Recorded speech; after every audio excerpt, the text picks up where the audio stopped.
is grinning from ear to ear, and here's why. Trump's latest power move has left Keir Starmer out in the cold. But is this just political theater or something more sinister? In the next few minutes, we'll break down the implications of Trump's snub, explore the energy policy clash at the heart of this drama, and ask the question on everyone's minds: can Starmer survive this political fallout? Trump's latest demand for North Sea oil exploration has thrown a wrench into the already turbulent waters of British politics. But why now? The timing of this bold proclamation isn't just coincidence. It's a calculated move that aligns perfectly with Trump's long-standing energy agenda. And then the idea as it stands is that that will be projected to the Capital One Arena, which can house about, I think, 20,000 individuals. Now, and obviously things are changing pretty quickly. So the inauguration has moved indoors.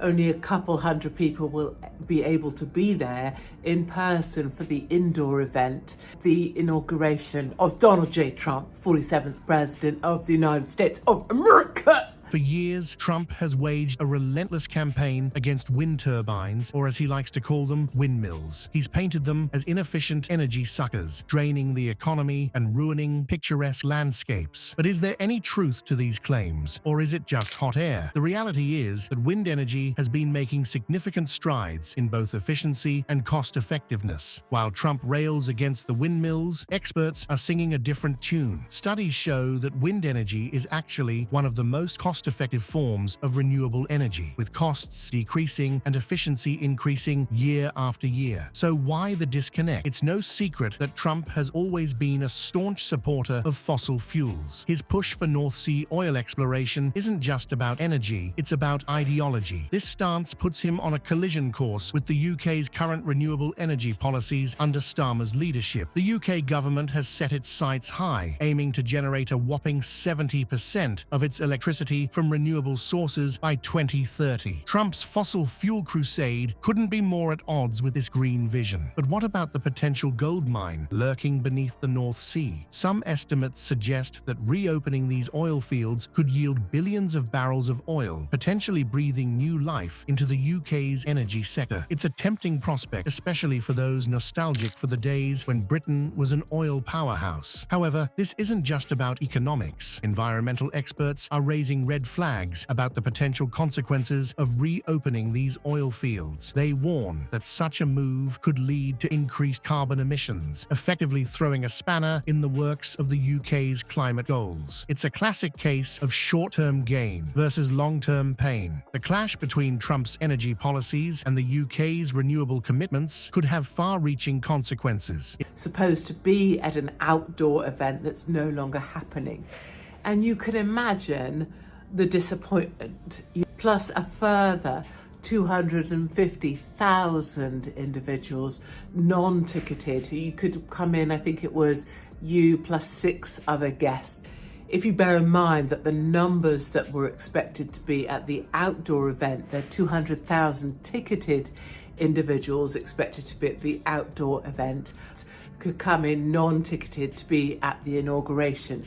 So either which way, about 500,000 people. If Trump manages to secure another term in office and continues to push his fossil fuel agenda, it could put a serious strain on UK-US relations. The special relationship might find itself on shaky ground, caught between the rock of economic temptation and the hard place of environmental responsibility. Just when you thought the political landscape couldn't get any more tumultuous, Donald Trump throws another curveball. The former US president has extended a golden invitation to Nigel Farage for his potential inauguration, completely sidelining Labour leader Keir Starmer. This unexpected move isn't just about hurt feelings, it's a seismic shift that could reshape the future of UK-US relations. Traditionally, British prime ministers and US presidents have maintained a cordial relationship regardless of their political leanings. It's been a cornerstone of the so-called special relationship between the two nations. But Trump, never one to play by the rules, has decided to throw this playbook out the window.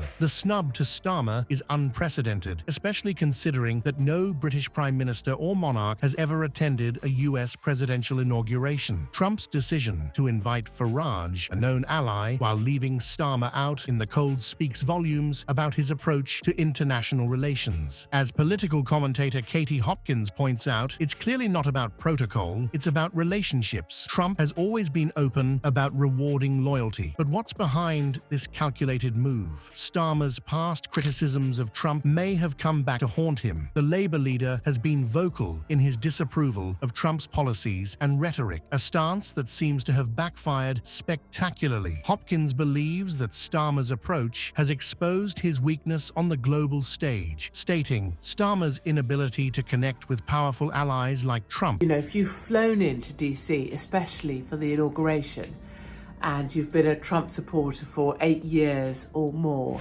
and maybe you come from a country, a state rather, that's cold any which way, you know, -13, have complete sympathy and understanding from that point of view. But having just arrived here and then thrown myself straight out onto the streets tonight, into bars all over the place with American patriots, this might not be a big deal to you. You might have all of your outerwear, you might be fully prepared, and what you really wanted to do was stand ground to watch Trump be inaugurated as president. And I, obviously coming from the UK, there's also that kind of other sense of it. So there's disappointment. I mean, it's a lot of expense, it's a lot of time, it's a lot of effort to be here in person.